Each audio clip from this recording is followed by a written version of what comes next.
छत्तीसगढ़ कांग्रेस में राज्य के दो कद्दावर नेताओं मुख्यमंत्री भूपेश बघेल और स्वास्थ्य मंत्री टीएस सिंहदेव के बीच की कुर्सी की लड़ाई अब दोनों पक्षों के समर्थकों के बीच हाथापाई और धक्का मुक्की तक पहुंच गई है। अभी सिंहदेव ने दिल्ली जाकर पार्टी नेतृत्व से राज्य में ढाई साल के मुख्यमंत्री के मसले पर दो टूक जवाब मांगा है। भूपेश बघेल ये कह रहे हैं कि ढाई साल का कोई फार्मूला था ही नहीं, तो मुख्यमंत्री बदलने का कोई सवाल ही नहीं उठता। इस बात को लेकर छत्तीसगढ़ में कांग्रेस दो गुटों में बढ़ गई है। एक गुट बघेल को मुख्यमंत्री की कुर्सी से चिपकाए रखने पर बजिद है, तो दूसरा टीएस सिंहदेव को किसी भी कीमत पर मुख्यमंत्री देखना चाहता है। आज की घटना टीएस सिंहदेव खेमे के एक कांग्रेसी नेता के भाषण को लेकर घटित हुई है।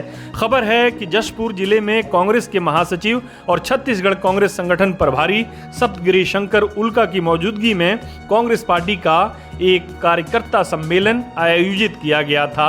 इस सम्मेलन में जब पार्टी के पूर्व जिला अध्यक्ष पवन अग्रवाल बोलने के लिए मंच पर आए तो सब कुछ सामान्य रूप से चल रहा था, लेकिन जैसे ही उन्होंने कहना शुरू किया कि टीएस सिंहदेव ने मुख्यमंत्री बनने के लिए 2.5 साल तक इंतजार किया है और अब भूपेश बघेल को कुर्सी खाली कर देनी चाहिए, क्योंकि जब राज्य में कांग्रेस की सरकार नहीं थी तो दोनों ने मिलकर काम किया था, जिसकी वजह से कांग्रेस सत्ता में आई थी।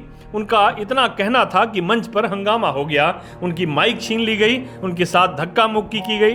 तकरीबन 20 मिनट तक मंच पर हंगामा रहा। बाद में अग्रवाल ने आरोप लगाया कि यह सब कुछ कुनकुरी के विधायक यूडी मिंज के इशारे पर हुआ था।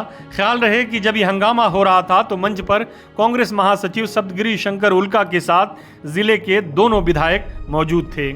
ये भी दिलचस्प है कि अब से पहले टीएस सिंहदेव बार बार ये कह रहे थे कि नेतृत्व परिवर्तन बड़ा फैसला होता है और बड़े फैसलों में समय लगता है। वो दावा कर रहे थे कि छत्तीसगढ़ का फैसला आला कमान के पास सुरक्षित है। उस बीच उन्होंने एक और बड़ी बात कही थी जिसको लेकर बघेल खेमे में कुछ बेचैनी पैदा हुई थी। उन्होंने पार्टी आला कमान से अपनी मुलाकातों के बारे में कहा था कि बंद कमरों में जो बातें होती हैं उन्हें समय आने पर ही सार्वजनिक किया जाता है।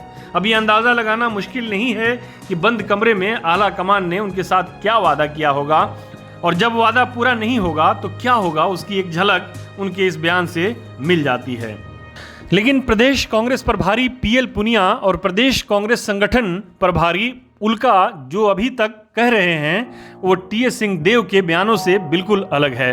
उल्का के सामने कल भी ये सवाल उनके कोरबा प्रवास के दौरान उठा था, जहां उन्होंने 2.5 साल के सीएम के फॉर्मूले को मीडिया द्वारा गढ़ा गया एक मुद्दा बताया था। उल्का ने भी वही बात कही जो मुख्यमंत्री बघेल कह चुके हैं कि कांग्रेस के छत्तीसगढ़ प्रभारी पीएल पुनिया ने साफ कर दिया है कि 2.5 साल का कोई फार्मूला था ही नहीं, तो इस पर चर्चा नहीं होनी चाहिए।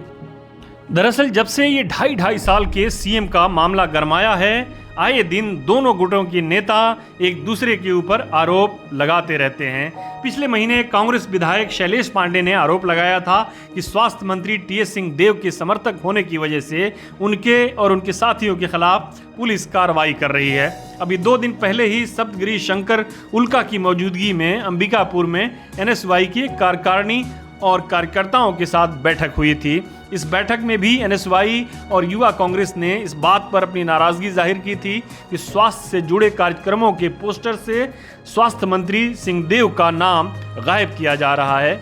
उधर बघेल गुट के कुछ विधायक सिंहदेव पर यह आरोप लगा रहे हैं कि वो भाजपा के इशारे पर पार्टी को कमजोर करने की कोशिश कर रहे हैं। कहने का मतलब यह है कि ये मामला जितनी देर तक लटकाया जाएगा, छत्तीसगढ़ कांग्रेस में ऐसी घटनाएं बार बार होती रहेंगी। लेकिन कांग्रेस आला कमान के सामने दुविधा यह है कि एक पक्ष को खुश करते हैं तो दूसरा पक्ष नाराज हो जाएगा, और कांग्रेस में आजकल नाराजगी के मानी क्या हैं ये सब जानते हैं। हमारे साथ जुड़ने के लिए आपका शुक्रिया। हमारा वीडियो पसंद आए तो इसे लाइक करें, हमारे चैनल को सब्सक्राइब करें और कमेंट बॉक्स में जाकर अपनी राय ज़रूर दें।